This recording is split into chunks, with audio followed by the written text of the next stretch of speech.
Welcome to our channel. Today we are going to take a look at the anime series Mushoku Tensei, Jobless Reincarnation Series 2. If you're ready, let's begin. At the beginning of the anime, we see a horse-drawn carriage with a few people gambling in the carriage's trunk. A young man named Greyrat Rudeus is sitting here, sighing constantly, while two girls watch him and ask what his problem is. Rudeus says he's looking for his mother. They arrive at a snowy city and get off the carriage. Rudeus goes to an inn, rents a room, and surprises the innkeeper by paying him a lot of money as payment. After going to his room, he looks at a lock of hair in his hand and remembers Eris. However, he convinces himself not to waver from his decision, gathers his thoughts, and goes to an adventurers club, expressing his desire to disband his party. While people gossip about whether his party has disbanded or not, Rudeus asks for an adventure job, but the employer explains that it's too dangerous to handle alone. At that moment, a woman from the carriage he saw earlier wants to help him and invites him to join her group at their table. Rudeus reveals that he is a wizard and joins the party. The next morning, they set out on the journey together. We learn that the brown-haired woman's name is Suzanne, and we also meet Timothy, Mimir, Patrice, and Sarah. Sarah tells Rudeus that she doesn't want him here, and Suzanne advises him not to be rude. During the night, they set up camp and discuss their tactics. After encountering a group of bears, Timothy attacks them from a distance with fire spells, and Rudeus hears a sound and puts his ear to the ground. He identifies the sound as black-brown bears and runs toward them. Rudeus, in a depressed state, decides to let the bears attack, thinking, "Anyway, I'll die." But Suzanne saves him, and then everyone except him starts to fight the bears. Rudeus wonders why no one is running away, but then remembers the reason: they need to stand their ground. He faces the bears and conjures a massive fireball, throwing it at the bears. After defeating all the bears, they collect their spoils, and Suzanne thanks Rudeus. He, in turn, thanks them for giving him a chance to join and shakes their hands. Later, Rudeus becomes well known in the town after putting in great efforts, and everyone treats him kindly. We see him helping everyone in town. On his way back, he meets Sarah and is invited to the next job. At first, Rudeus hesitates, but he eventually accepts and goes with her to an underground location. With his future-seeing eye, he saves Sarah from falling, but she gets angry at him. While looking at a statue, lizard-like creatures attack them. Rudeus uses a stone spell to block their path, but the creatures climb over it. As Rudeus continues to fight, he sees that everyone has disappeared, but suddenly, his party appears to help him, though they didn't really go anywhere. Just then, another party arrives and destroys the lizard creatures. Timothy tries to introduce himself to the leader of the other party, but the leader punches him and says it's their business. Timothy remains calm and explains that there's a misunderstanding because two different caves are connected, and the ice dragons the other party hunted came here. The situation was misinterpreted, and the other party's leader apologizes and gives them a single ice dragon. They celebrate at night, and the leader of the other party, Soul, comes and admits his mistake, clearly drunk. After agreeing with Timothy, Soul looks at Rudeus and starts yelling, saying that Rudeus is always trying to make himself look good to others, and he's tired of seeing his face. Rudeus doesn't say anything, and Soul leaves. The next day, while Rudeus is sitting alone, he first encounters Soul and has another tense conversation with him. Then Suzanne and the others arrive and tell him that Mimir has died, and Sarah is missing. They can't get close to them due to the snowstorm. Rudeus sets out and uses his incredible magical power to dispel the storm. He then incapacitates the attacking rams one by one and finds Mimir's body. After finding Sarah's earring, he burns the remaining rams and is attacked by a tree. When he sees Sarah unconscious, he immediately goes to save her and takes her into a cave to heal her. Rudeus tells Sarah that Mimir has died, and she becomes upset. Later, they go back to the party, and Suzanne gets angry at Rudeus for putting himself in danger. Timothy thanks Rudeus and cries.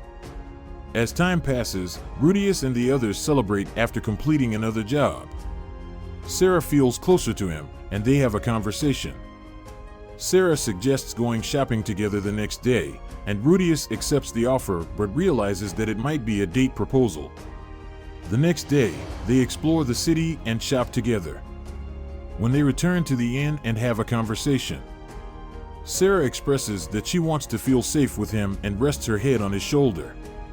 Rudius is unsure of what to do, and they go to their room together, but technical difficulties arise, and Sarah says hurtful things before leaving.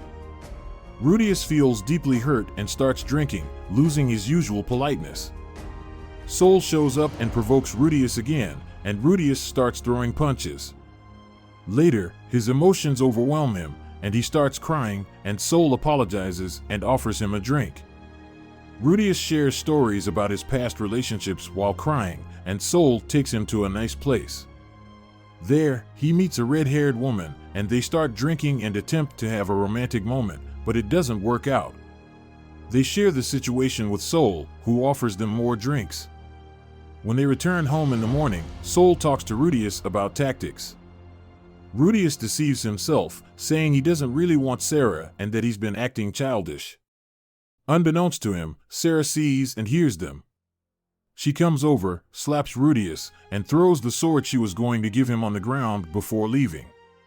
Rudius contemplates suicide with the sword, but Sol stops him and tells him to regain control and explain the situation to Sarah. Rudius doesn't do it, and Sol offers him a job. Rudius, Sol, and the others set out on an adventure and encounter a group of bears that they fight and defeat. Just as they are about to catch their breath, a red dragon appears and incapacitates a few members of the team.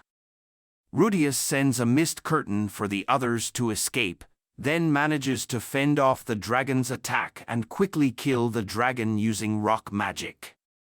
When they return, Sol asks Rudius to join his party, but Rudius politely refuses, saying he needs to contact his mother. Later, while Rudius is sitting in a tavern, a woman named Elinalize Dragonroad approaches him and introduces herself. This woman was in the same party as Rudius's father and is also a friend of Roxy.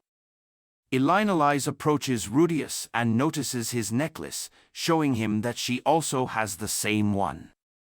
She reveals to him the location of Zenith. But Rudius decides to stay in this country a little longer due to the winter season and distance. During this time, Rudius realizes that Elinalize leads an unconventional lifestyle, engaging in romantic encounters with men and giving them money. One day, Elinalize gives Rudius a letter in which she informs him that Genius, an assistant headmaster from the Renoa Magic Academy, has offered her a place at the school. However, Rudius is hesitant about the offer. One night, Rudius dreams of the human god, who tells him that his physical issues will be resolved if he attends the magic school. Upon hearing this, Rudius sets out for Renoa and bids farewell to Sol.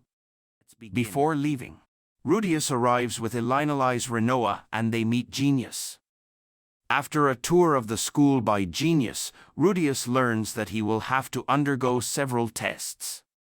Following this, Genius asks him to demonstrate his ability to perform magic without using magical words. Rudius meets a man named Fitz who, like him, can perform magic without using words. They have a duel, which Rudius wins, and he graciously tells Fitz that he intentionally lost in order to not belittle the higher-ranking Fitz. He extends his hand in a friendly manner. Upon entering a room, Rudius encounters someone named Zenoba, with whom he had previously mastered a skill. He also meets a girl named Linnea, who speaks like a cat, and a girl named Persina. Later, sitting in front of him, there is a male student named Cliff Grimoire, who introduces himself as a prodigious wizard and informs Rudius that he is friends with Eris. Later, Rudius remembers that he needs to research mass teleportation to solve technical issues within his body. During this time, he encounters Fitz again and gains some information about mass teleportation. While having a meal with Zenoba in the garden, Rudius meets Luke Noto's Grey Rat. He is surprised to hear Luke's last name, as Luke happens to be his distant cousin. When Rudius catches a falling piece of underwear from above, he is misunderstood by all the girls, who think of him as a pervert. However, Fitz comes to his rescue, explaining that he was the one who dropped the underwear and clears Rudius of any wrongdoing. Following this, Rudius starts addressing Fitz as Senpai, and they develop a closer friendship. And here we come to the end of this episode. If you enjoyed our content, please like and subscribe. See you in the next episode.